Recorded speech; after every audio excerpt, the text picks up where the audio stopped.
मी काय म्हणला सुंदर चेहरे बघण्यात कसला आलंय हो पाप. हा, मनात काही पाप नसून कोणतरी म्हटलेलंच आहे की माणसाने नेहमी सुंदर बघा, चांगलं बघा.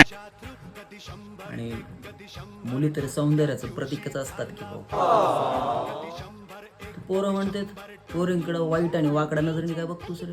छे, आपण वाईट नजरेने काही बघत नाही आणि वाकड्या नजरेनेही बघत नाही.